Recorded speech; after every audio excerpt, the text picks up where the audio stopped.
La story nostalgie. La story nostalgie. Brice de Passe.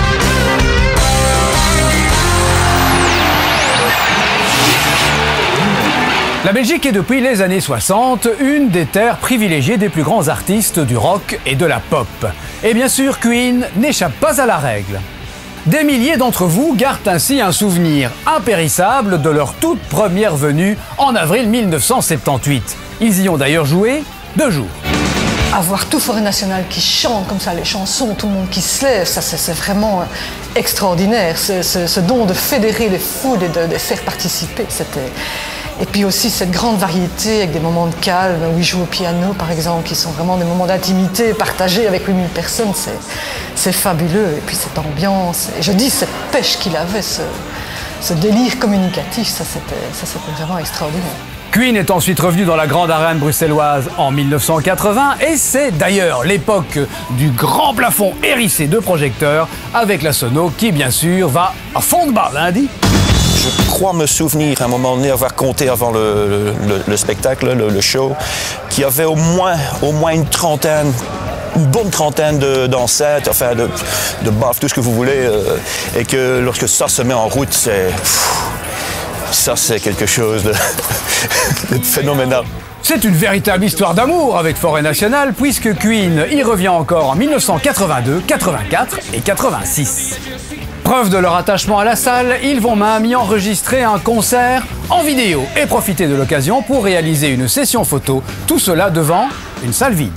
Je suis tombé sur toute la bande qui était prête, donc avec Freddie Mercury, je suis monté sur scène, j'ai serré la main de tous les autres, enfin ils m'ont dit bon voilà, vous faites tout ce que vous voulez, de toute façon on coupera si vous êtes dans le champ, et puis voilà, puis c'est parti. Et c'est parti pendant 2 heures. C'est parti avec une force, avec des explosions, comme ils le font normalement.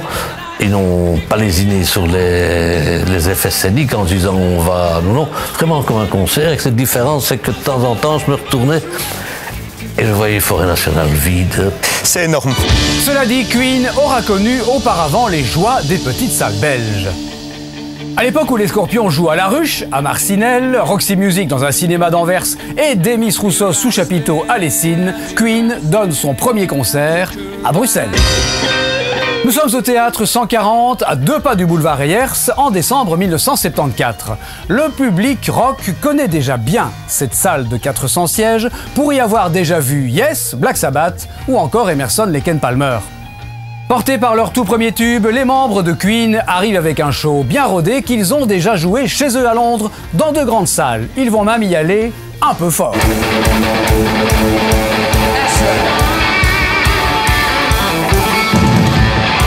Quant à Joe Dekmin, le patron du 140, qui probablement faisait les comptes avec l'organisateur Paul Hambach, il n'aura vu que la fin du concert.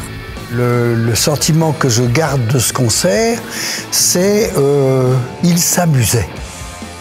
Donc c'était un concert fait de à la manière de gimmick. Donc tout un travail sur des morceaux du rock ancien. Donc il travaillait le passé à sa façon, mais d'une manière complètement pleine d'humour. Donc c'est pas le Freddie Mercury presque chanteur d'opéra qui est le plus gros souvenir pour pas mal de gens. Donc la voix. Non, c'était son groupe Queen se marrait sur la scène du 140. Voilà, ça c'est mon souvenir et c'était de la très bonne musique. Quand je vous dis que vous n'imaginez pas tout ce qui est arrivé près de chez vous.